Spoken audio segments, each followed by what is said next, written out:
présenter, je m'appelle Sébastien Dudek. Aujourd'hui, ce qu'on va faire, c'est que euh, on va parler justement des techniques Wi-Fi qui peuvent vous intéresser pour, bien sûr, bien réussir vos tests Red Team, mais en même temps, c'est aussi pour les compléter. Donc, je vais expliquer en fait pourquoi ça peut être, ça peut permettre de compléter un Red Team, et aussi pourquoi ça peut nous permettre aussi des fois de dégager quelques accès qu'on n'aurait pas eu avant. Donc, avant tout, je vais me présenter. Donc, je m'appelle Sébastien Dudek, alias Fluxius sur Twitter. Après, vous suivez sur LinkedIn ou autre, vous pouvez me joindre assez facilement sans le pseudo, directement avec Sébastien Dudek. Je suis chercheur en sécurité pour Trend Micro, mais j'ai aussi fondé ma propre société qui est très très spécialisée en fait en radio et hardware. Donc voilà, on fait quasiment que ça. Après, pendant le temps du Corona, bon, il n'y avait pas trop le choix non plus, donc il fallait faire un peu de PTS web et autres. Donc là, pour ces cas-ci, on peut faire une exception. Et voilà, en gros, c'est une entreprise qui se focalise que sur ça. Donc, qui fait du Red Team, de la R&D, de la formation et de l'outillage, outillage hardware et software. Euh, donc, hop. Donc, le Red Team, en bref, on va parler justement déjà en fait du Red Team dans son état général, pour ensuite introduire le Wi-Fi. Euh, donc, ce pourquoi on est là aujourd'hui. Euh, donc, en externe, généralement, en Red Team, vous avez en fait plusieurs phases. Donc, vous avez une première phase de découverte. Donc, c'est là où vous essayez de dégrossir un maximum. Donc, vous allez chercher votre cible. Donc, à savoir quels sont on va dire quelle est l'exposition de votre cible. Quelles sont par exemple, les interfaces web ou autres qui sont exposées sur Internet. Et donc, vous essayez de chercher une petite bête, une vulnérabilité que vous pourrez réutiliser pour pouvoir rentrer à l'intérieur d'une entreprise. Donc, bien sûr, lorsque vous allez vous focaliser sur des IP, vous n'allez pas vous focaliser sur des IP qui sont, par exemple, des IP de serveurs mutualisés, puisque bon, des fois, ça peut être intéressant pour avoir quelques accès, quelques mots de passe à réutiliser. Mais vous, ce que vous avez envie, c'est de rentrer. C'est ce pourquoi aussi le Wi-Fi, ça peut être aussi intéressant, et je vais en venir après. Euh, mais voilà, il faut savoir qu'en externe, donc voilà, vous avez les attaques web, donc vous allez regarder les services web, les FTP, les VPN et autres. Et vous avez aussi le spear phishing. Le spear phishing, je le rappelle, c'est voilà, vous envoyez en fait un mail avec une pièce jointe piégée. Ça marche pas. Il faut savoir qu'aussi aujourd'hui, beaucoup de gens ont aussi des appliances, ce qui fait que par exemple, votre pièce jointe est très facilement détectée. Donc c'est pour ça que aujourd'hui, vous avez plus tendance à envoyer un lien plutôt qu'une pièce jointe directement dans le mail, puisque les appliances généralement regardent les pièces jointes qu'il y a dans le mail. Après, vous avez peut-être des appliances qui regardent aussi les liens que vous envoyez. Donc, après, généralement, lorsque vous avez fait aussi votre cartographie externe, vous avez vu qu'est-ce qu'il y avait comme point d'entrée. Si vous voulez rentrer en fait dans une entreprise, lorsque vous allez, si vous voulez dégager plus d'accès, vous allez tenter de faire des intrusions qui sont physiques. Donc, rentrer dans un building, et tenter de brancher des implants, tenter après par exemple, d'avoir accès à une machine pour pouvoir extraire, par exemple, des secrets de la mémoire, ou laisser tout simplement une clé USB, donc que ce soit par exemple à côté d'une machine à café ou n'importe, à l'intérieur du building, ou alors dans un porte-monnaie, dans un parking. Donc tous les scénarios sont bons. Euh, le but, c'est d'avoir voilà, un pied en interne, comme toujours. Euh, et donc la théorie, il y a beaucoup de théories pour rentrer en physique. Donc généralement, tout ça, ça passe par la manipulation psychologique. Donc je ne vais pas rentrer dans tous les détails, mais je vous énumère un peu tout ce qu'il y a ici dans le slide, qui va être disponible aussi librement. Donc je ne vais pas rentrer dans les détails. Après, en pratique, voilà, vous avez la théorie où voilà, tout passe par la manipulation et autres. Mais honnêtement, en intrusion physique, ça se passe beaucoup en improvisation. Donc vous n'allez pas apprendre par cœur des phrases que vous allez répéter. Généralement, vous allez essayer de vous sentir le plus à l'aise possible pour pouvoir, en gros, rentrer dans un immeuble, rentrer dans une entreprise. Et généralement, c'est voilà, c'est ayez confiance. Enfin, de façon, c'est un peu comme donc il y avait un acteur, un acteur qui se fait passer un peu pour c'est quand on fait n'importe quoi, on est un peu n'importe qui. Et je ne sais plus exactement le sens de la phrase, mais bref, c'est voilà, faut être à l'aise. Vous êtes dans une peau d'acteur, donc n'hésitez pas à le faire. Dans les grosses structures, donc après, il y a aussi des fois peut-être un dress code à respecter, donc peut-être un costume ou autre. Mais voilà, généralement, il faut bien aussi regarder. C'est un peu comme la phase de cartographie en externe. Regarder un peu comment les gens sont habillés généralement pour éviter de paraître suspect. Alors, vous avez aussi en usine, il faut faire attention à un truc aussi assez important. Et ça, on s'est fait avoir une fois lorsque j'étais anciennement à Synactive, où par exemple en usine, on n'avait pas de chaussures de sécurité et en fait, on s'était fait spotter à cause du manque de chaussures de sécurité, ce qui est quand même assez marrant.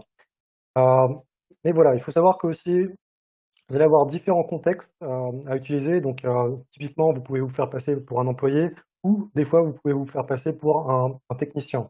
Et c'est là, par exemple, dans une structure publique, vous allez plus avoir tendance à vous faire passer, par exemple, pour un technicien, puisque, voilà, en général, vous savez que dans les structures publiques, ils sont sur un plan Vigipirate assez élevé. Donc, généralement, ça demande une certaine vérification. Donc, c'est pour ça que l'idée, c'est vous vous faites passer, par exemple, pour un technicien. Donc, après, d'une société que vous aurez peut-être identifié, par exemple, qu'il y a une société qui fait peut-être un passage pour vérifier, par exemple, des installations électriques. Donc, ça demande, voilà, toujours avoir une certaine connaissance avant. Et une fois que c'est fait, par exemple, vous vous présentez à l'accueil. Bon, là, par exemple, c'est un exemple où la petite anecdote, c'était le premier team que j'avais fait justement dans une infrastructure publique où en fait, enfin, je me fais spotter, mais je me fais spotter 3 heures après. C'est-à-dire qu'on m'a filmé, je suis rentré, j'ai donné ma carte d'identité, je l'ai repris comme ça en mode en douce. À un moment, enfin, même quelqu'un avait appelé même une personne au téléphone pour demander, ah oui, c'est un technicien qui vient vérifier des installations électriques, parce qu'il a le droit. Donc après, du coup, la femme de l'accueil me passe le téléphone et moi je réponds, je dis: «Ah oui, je dois faire des tests, je suis mandaté pour faire ça». J'ai même comment dire? J'ai même un justificatif, donc je lui donne le justificatif. La personne me dit: «Mais moi, on m'a rien envoyé par mail et quoi que ce soit». Je lui dis: «Bon écoutez, est-ce que vous avez regardé dans vos spams?» Là, la personne me répond: «Je vais pas regarder dans les spams, enfin voilà, donc à la rigueur, restez là pendant une demi-heure, je vais appeler l'électricien et puis vous allez voir ensemble». Donc je fais: «OK, pas de souci», je raccroche et là, à un moment, la dame de l'accueil me demande: «Bon, qu'est-ce qui se passe?» Je lui dis: «Bon, tout va bien, je peux commencer mes tests». Donc voilà. Sauf que voilà, 3 heures après, il y a le technicien, enfin 30 minutes pardon après, il y a le technicien qui arrive. Moi, je suis déjà parti, j'ai déjà posé mon implant. Mais voilà, à la fin, je me retrouve aussi un peu, flagué après 3 heures. Donc c'est ce genre des fois de circonstances qu'on a envie d'éviter lorsqu'on fait nos tests et se faire spotter. Heu, donc voilà. Hem, Lorsque vous êtes en physique, souvent vous avez tendance à vouloir brancher des implants. Donc on va parler justement des implants qu'on peut brancher. Alors, ouais, voilà. Je voulais parler justement des implants. Donc par exemple, des implants comme, vous avez les PunPlug, vous avez aussi des Raspberry Pi 4 que vous pouvez brancher, que vous pouvez que vous pouvez un peu, modifier pour automatiser et autres. Vous avez aussi des Raspberry Pi qui sont un peu moins, puissants. Il faut savoir que déjà les Raspberry Pi sont pas hyper puissants, sauf le 4 qui est quand même un peu plus, on stéroïdes. Mais faut savoir que quand vous allez minimaliser justement des boîtiers, vous pourrez pas faire en fait plein de choses avec très rapidement. Savoir que voilà, ça vaut pas la puissance d'une machine, donc il va falloir peut-être automatiser les choses, mais de façon optimisée. Alors il faut aussi que tous vos programmes rentrent dedans. Vous avez aussi les LAN Turtle, donc qui sont commercialisés par Hackfile. Il y a aussi le Packet Squirrel. Mais par contre, quand vous allez brancher par exemple, un implant, typiquement un implant qui va se brancher en Ethernet, il va falloir trouver aussi une interface, donc une interface Ethernet qui soit brassée. Et c'est là où c'est un peu compliqué, c'est que vous allez passer du temps à essayer de tester toutes vos interfaces. Donc voilà, c'est pas on va dire que vous perdez quand même pas mal de temps. Il faut savoir aussi dans une entreprise, beaucoup de prises ne sont pas brassées et vous allez passer du temps en fait, à tester toutes les prises. Donc bon, quand vous faites passer pour un technicien, qui va vérifier justement des installations électriques, donc ça pose pas de problème, les gens se disent: «Bon, c'est un technicien, ça va». Et lorsque vous êtes en costume et que vous branchez sur n'importe quelle prise à Ethernet, à la fin, bon, vous commencez à semer des doutes. Hem Et aussi, il faut savoir à peu près dans quel réseau vous êtes. Donc est-ce que vous êtes par exemple, est-ce que vous êtes sur le bon réseau? Est-ce que, il y a pas de filtrage en sortie? Donc s'il y a du filtrage en sortie, est-ce que vous pouvez sortir au moins en DNS? Ou est-ce qu'il y a un moyen de sortie? Il faut aussi anticiper si vous n'êtes pas par exemple, sur du 802.1x ou autre. Donc c'est là où il va falloir aussi automatiser ce tool pour ça. Donc voilà, ça demande quand même aussi pas mal d'arsenal et aussi c'est un arsenal qu'il faudra aussi pour le Wi-Fi bien sûr. Donc les problèmes en courant qu'il y a, c'est que voilà, c'est aussi voilà, en Ethernet, vous avez pas beaucoup de prises Ethernet, elles peuvent être brassées. Vous pouvez aussi utiliser des implants, donc mais ces implants peuvent être bloqués à certains moments, donc il faut prévoir aussi quelques mécanismes tels que, par exemple, les modules GPRS, 3G et autres. C'est ce qu'on utilise aussi souvent pas mal. Hem et donc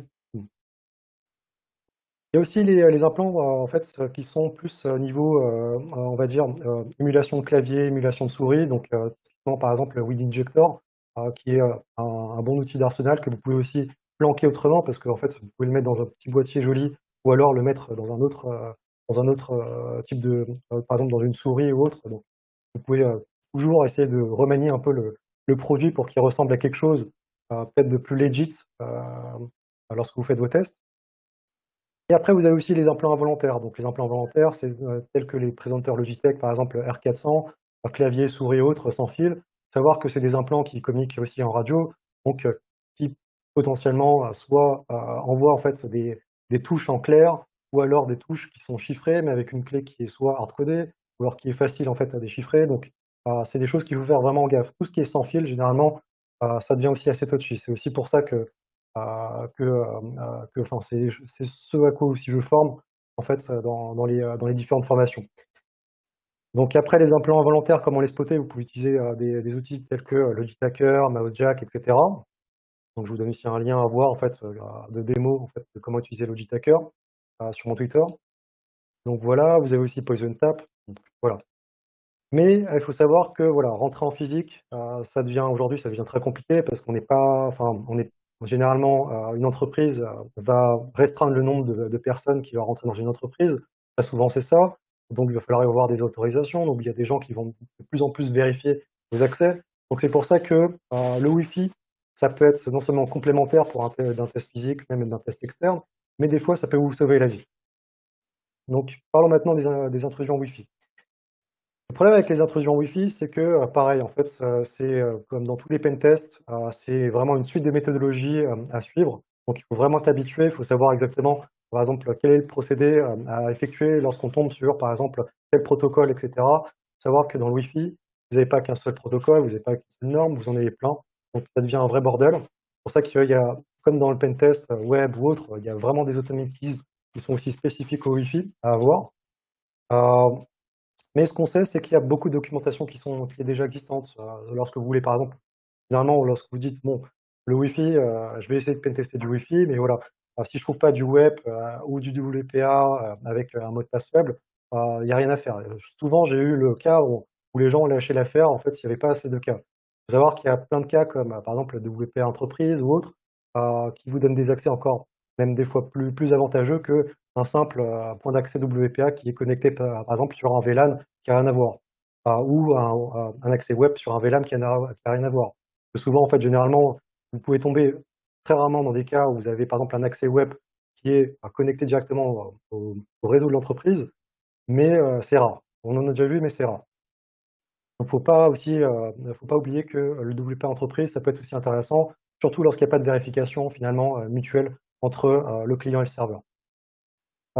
Et en termes d'outils, il y a aussi beaucoup d'outils. Il faut savoir que lorsque vous allez lire les documentations, vous allez tomber sur tous les outils au monde, Wi-Fi, River.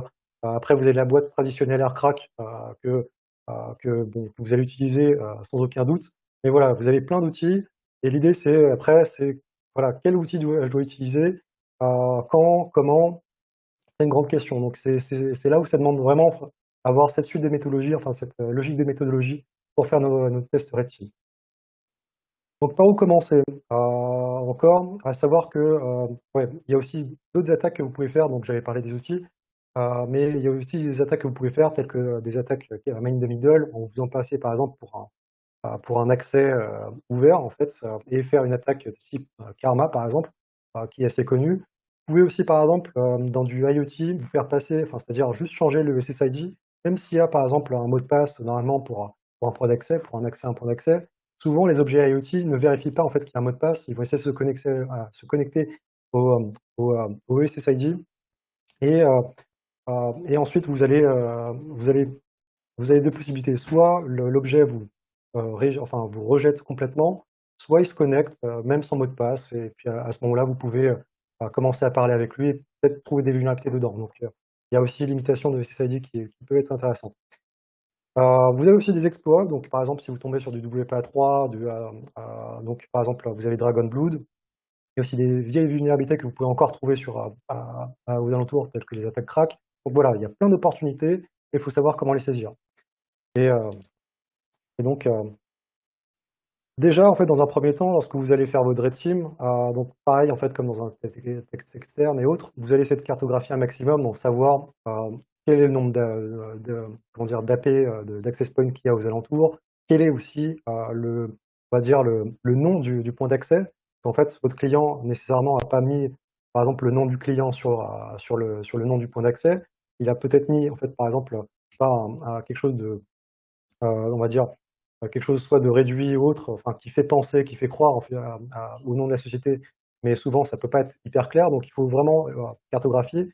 À savoir qu'en plus, des fois, vous avez des SSID qui sont cachés, donc il va falloir mapper, voir par exemple, essayer de limite de cartographier les BSSID pour pouvoir essayer de voir remonter avec ces BSSID lorsque vous avez par exemple, je sais pas, par exemple des clients qui vont essayer de joindre le nom du réseau. Là, à ce moment-là, vous allez pouvoir peut-être associer un BSSID à un nom de point d'accès. Donc voilà, il y a une grosse partie de cartographie, ça prend du temps, ça prend généralement peut-être toute une matinée, des fois une journée à le faire complètement. Et ça vous permet aussi, le fait de cartographier, ça vous permet de savoir donc à quel niveau vous allez vous sentir le mieux pour pouvoir faire vos tests. Parce que il y a un moment où vous n'allez pas être dans l'entreprise. Alors vous pouvez le faire par contre dans les toilettes de l'entreprise, mais si vous avez envie par exemple de le faire dans une voiture, vous allez au moins savoir voilà, quelles sont vos possibilités, quel est par exemple quel est le niveau de RSSI qui, qui, qui est à ce niveau-là, et enfin, quel est finalement on va dire, le niveau de qualité du signal que vous avez en fait enfin, vis-à-vis de la position où vous êtes. Donc c'est pour ça que la phase de cartographie est importante. Donc il y a plein d'outils que vous pouvez utiliser comme Kismet, Aerodump et autres, avec du GPS. Surtout aussi, n'oubliez pas, par exemple, lorsque vous cartographiez, c'est que vous avez du Wi-Fi 2Go4. Très souvent, les documentations parlent de ça, mais vous pouvez très bien oublier le Wi-Fi en 5 Go, qui est très répandu et qui peut aussi être utilisé en fait vraiment dans plein de cas. Donc, on va voir en fait un cas où ça peut être marrant lorsqu'il est utilisé, surtout lorsqu'il est utilisé dans des zones, enfin, comment dire, des salles de meeting et autres. Donc après, il faut en fait savoir quel type de matériel. Donc en fait, donc typiquement ici, donc, hop, je sais pas si on le voit là. Hop, non, on le voit pas. Moi, j'ai ma caméra qui est partie en PLS ici. Bon, ouais. Donc typiquement, moi j'avais plusieurs caméras en fait, c'est un peu ici en bas. Et, je sais pas si on peut le voir là. Bon, c'est pas grave. En gros, il faut savoir aussi choisir quel est son matériel. Euh, et, euh, Et en fait, lorsque vous voulez choisir votre matériel, il y a pas mal de questions que vous allez vous poser. C'est quel type de matériel il va falloir choisir. Réellement, le matériel que je suggère le plus, c'est en fait ce matériel-là qui fait du 2 Go 4 et du 2 Go 5. Mais une autre chose aussi intéressante avec ce type de device, c'est que vous avez une interface USB 3 qui peut être intéressante lorsque, par exemple, vous rentrez dans l'entreprise, lorsque vous faites votre intrusion et que vous avez envie, par exemple, enfin, par exemple, essayer de looter des documents ou autres. À ce moment-là, l'interface USB 3 sera peut-être mieux qu'une interface USB. Mais voilà, il faut savoir que entre la alpha en USB 2 et la alpha en USB 3, vous pouvez avoir beaucoup de différences vis-à-vis des choses que vous voulez faire. À savoir que aussi, si vous voulez viser du 2 Go 4 et du 2 Go 5, c'est pour moi en fait le device qui est à mon sens le mieux et qui est très bien supporté par Aircrack et autres. Donc, quelques gadgets aussi qui peuvent vous servir en mapping. Donc, techniquement, vous allez être tenté peut-être de prendre un Wi-Fi Pineapple pour ceux qui font des tests d'intrusion. Donc, il faut savoir que c'est basé sur OpenWRT. Donc, ça sert principalement à faire pas mal de choses. Donc, vous pouvez faire du monitoring, vous pouvez faire aussi de l'injection. Donc, vous pouvez aussi le combiner avec une batterie. Donc, soit vous le portez dans un sac, vous faites votre monitoring, vous faites vos captures et autres en vous déplaçant, soit vous le posez à un endroit. Bref, c'est comme un Raspberry Pi finalement. Mais qui fait du Wi-Fi, qui est vraiment spécialisé en Wi-Fi. Le seul problème, c'est que c'est un device avec un CPU qui est très très lent. Donc si vous faites de l'injection avec, vous allez vous retrouver, enfin, vous allez prendre un temps énorme à vouloir injecter des paquets. Donc je vous déconseille généralement d'utiliser ce type de matériel pour faire de l'injection par exemple. Et vous avez d'autres outils, vous pouvez utiliser votre portable. Donc en Red Team par exemple, vous pouvez très bien être tenté d'installer Nextmon qui permet aussi de faire de la cartographie, qui permet aussi de faire de l'injection et autres. Donc typiquement, vous pouvez utiliser aussi ces outils. Et donc le déroulement d'une attaque, comment ça se passe? Donc comme j'avais dit avant, donc il faut savoir que les USSID sont des bons indicatifs. Donc lorsque vous faites votre cartographie, vous allez essayer d'associer vos SSID au SSID. Donc ça permet généralement de repérer des AP. Et il faut savoir aussi que vous avez des SSID qui sont cachés, donc c'est là où il faut vraiment écouter les prod requests, regarder s'il n'y a pas des clients autour qui justement broadcast des prod requests avec le nom de l'entreprise ou avec quelque chose qui ressemble. Vous allez aussi les énumérer donc avec les probes. Vous allez aussi essayer de vous connecter, donc après avoir détecté ces probes et après avoir essayé d'associer ces SSID au SSID, vous allez essayer de vous connecter à ces AP, donc en mettant bien sûr le nom de l'AP, essayer de vous connecter. Et sans doute, vous allez pouvoir vous allez pouvoir potentiellement essayer de vous register sur une AP qui va vous demander peut-être une authentification ou autre. Donc déjà, ça vous permet de savoir euh, à quel SSID est associé un SSID. Les protocoles de sécurité courants que vous allez avoir, typiquement, c'est donc du web très rarement, mais il y en a encore aujourd'hui, mais très rarement. Mais par contre, on a déjà vu des cas où, par exemple, on avait un réseau web qui était connecté au réseau de l'entreprise directement, puisque les gens voulaient, en fait, avaient une imprimante et voulaient connecter leur imprimante au réseau, mais l'imprimante ne supportait pas le WPA2 ou même le WPA entreprise. Donc il y a eu des cas où on a retrouvé du web comme ça. Vous avez aussi souvent du WPA, WPA2, mais généralement ça c'est plus en PME ou en réseau industriel. Et ce que vous allez rencontrer le plus souvent en grande boîte, c'est du Wi-Fi Protected Access Enterprise. Donc, c'est généralement l'accès que vous allez rencontrer le plus, justement.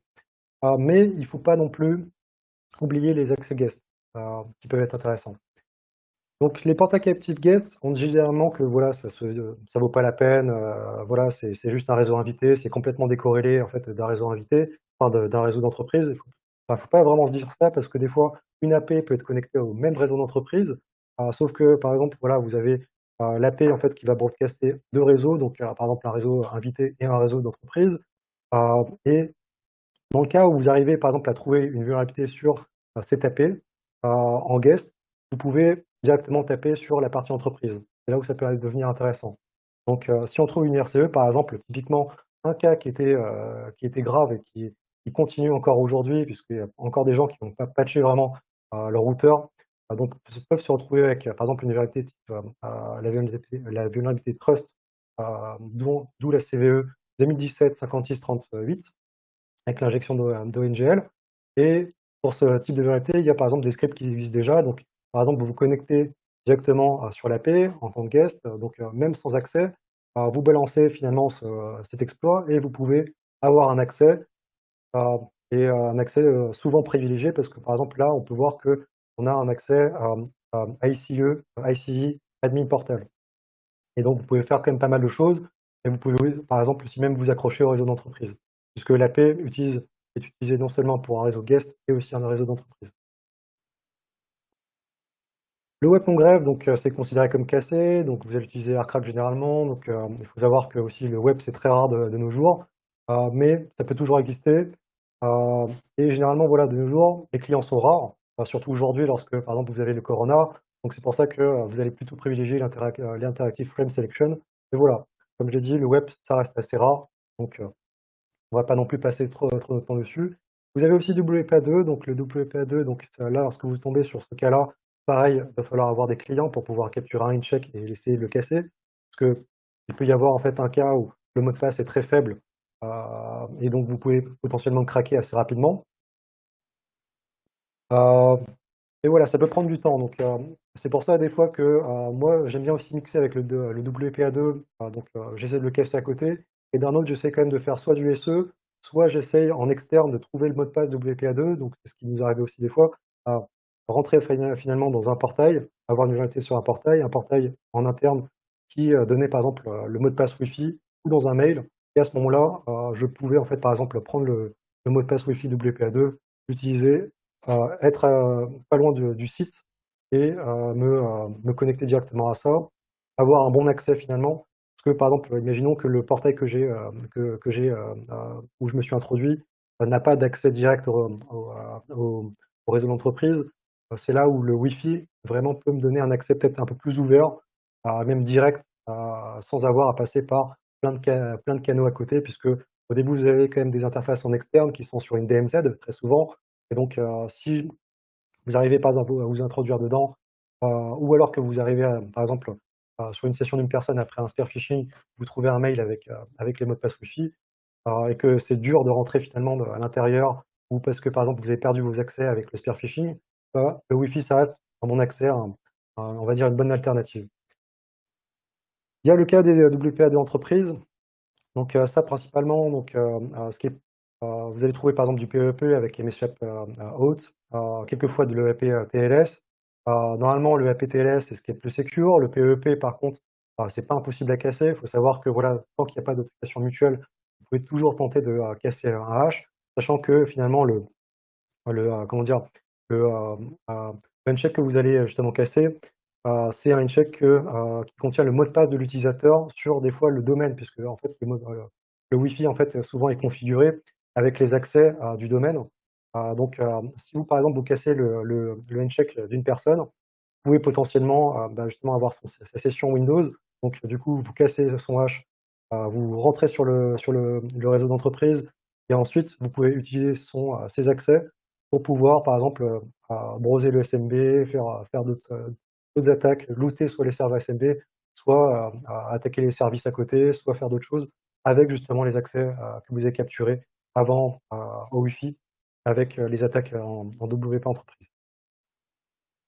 Donc comment ça se passe? Donc généralement, vous allez installer en fait une rogue AP, donc par exemple avec host APD WPE qui est obsolète, et lorsque vous le faites fonctionner dans un Docker, ça fonctionne parfaitement. Après, il y a aussi d'autres outils un peu plus nouveaux qui justement reprennent en fait la partie Radius pour pouvoir faire ça. Donc comment ça se passe? Généralement, ce qui se passe, c'est que vous allez devoir piéger un client, donc il va falloir être à proximité. C'est pour ça qu'on a eu plus de réussite à faire ce type de test à cause vraiment enfin, vraiment à proximité de l'entreprise. Donc très souvent, en fait, souvent on se faisait passer par exemple pour des clients ou des personnes qui cherchaient un stage. On allait dans le lobby et puis on allait justement faire nos captures dans le lobby pour pouvoir récupérer ces mots de passe, enfin ces hashes pour pouvoir les casser et ensuite les rejouer après, potentiellement soit dans le lobby, soit ailleurs. Mais voilà, ça demande à vraiment être pas très loin puisque vous allez devoir piéger des clients. On a eu Enfin, moi en tout cas, j'ai pas réussi à par exemple avec une antenne directionnelle à piéger des clients, c'est très, très compliqué. Il faut avoir finalement une antenne plutôt isotrope plutôt que directionnelle et c'est là aussi la question de l'antenne, c'est aussi une autre question, dans le Wi-Fi. Et voilà. En gros, être à proximité, il faut pouvoir en fait, émettre avec une antenne isotrope, et essayer de, capturer finalement, piéger un client. Lorsque le client est piégé, on récupère grâce à APDWPE, quelques logs intéressants. Typiquement, par exemple, HostAPDWPE nous permet d'avoir directement, un hash John qu'on peut casser. Donc là, on peut le mettre sur John ou on peut aussi, on va dire le reprendre, l'adapter au SLH4 et le casser en GPU avec le SLH4 ou aussi en John avec enfin, en GPU. Après d'autres attaques que vous pouvez avoir, alors ça c'est très rare, c'est typiquement par exemple les attaques type EAP GTC, donc EAP Generic Token Card. Donc principalement, donc ça va consister par exemple, enfin c'est quelque chose qui est utilisé généralement avec des mobile phones où vous n'avez pas envie de vous compliquer la vie à taper on va dire un mot de passe super compliqué. Donc ça consiste à demander un OTP et à répondre avec un password EAP MeshaB2 success. Donc après, justement, lorsque vous demandez un OTP, vous répondez avec ce type de réponse, l'idée c'est de pouvoir capturer le mot de passe qui est en clair pour vous authentifier. Donc il y a un outil qui existe pour faire ce type d'attaque qui s'appelle LootBooty. Donc généralement, aussi, d'autres attaques que vous pouvez avoir, c'est typiquement les Wi-Fi directs. Alors, il faut savoir que en fait, votre imprimante, comme même là, ce petit device qu'on avait déjà rencontré en pentest une fois avant, qui était connecté directement sur les réseaux d'entreprise, il faut savoir que beaucoup de gens, euh, de grosses entreprises comme des PME, peuvent avoir en fait un device connecté comme ça parce que voilà, c'est assez pratique, ça permet de diffuser les images directement en Wi-Fi sans avoir à connecter un câble. Le gros problème, c'est que voilà, si vous le connectez directement à votre réseau d'entreprise, il faut savoir que ce type d'accès est ouvert. Donc si vous ne le configurez pas, vous pouvez pas, enfin vous allez broadcaster un SSID qui va rien avoir à voir avec avec le nom de l'entreprise, parce que généralement, on se focalise bien sûr sur le nom de l'entreprise lorsqu'on regarde les SSID, mais, euh, mais très souvent, en fait, si on capture en fait, les paquets avec par exemple Herman, on peut voir par exemple après vérification sur un PCAP, lorsqu'on regarde par exemple les FQDN en faisant une auto-capture, on peut voir par exemple un petit FQDN qui leak et qui correspond au nom de l'entreprise. Et là on se dit, là ça peut être intéressant. Donc c'est là où par exemple en capturant le FQDN et en disant, c'est bizarre, ça correspond en fait à un paquet qui vient du Wi-Fi ouvert qui n'a rien à voir avec le nom d'entreprise. Et du coup, qu'est-ce qu'on fait par réflexe? On se connecte sur ce Wi-Fi et boum, qu'est-ce qui se passe? On est directement dans l'entreprise et là, on peut commencer nos tests. On peut, enfin, on va, bien sûr, Responder, on va le mettre, on va le mettre de côté jusqu'à qu'il n'y ait rien à faire. Et d'abord, on commence à cartographier le réseau, on va peut-être tester les serveurs, etc. Et lorsqu'on n'a rien à faire, à la fin, on se fait un nœud Responder. Mais voilà, on fait notre pentest en fait, réseau à la fin. Donc pour en savoir plus, faut savoir que voilà, là je vous ai présenté en fait un peu le panel, et aussi peut-être la complexité avec tous les outils, les procédés et cetera. Et voilà, pour en savoir plus, n'hésitez pas à venir me voir, donc en fait pour la formation CQFI du 1er au 2 juillet. Et si vous voulez avoir d'autres informations aussi, vous pouvez en avoir sur pentest.com. Donc j'ai aussi un Twitter et autres, donc voilà, toutes les news circulent dessus. Et aussi si vous avez n'importe quelle question sur Twitter comme sur LinkedIn, je suis facilement joignable. En tout cas, merci beaucoup de votre attention et puis si vous avez des questions, n'hésitez pas.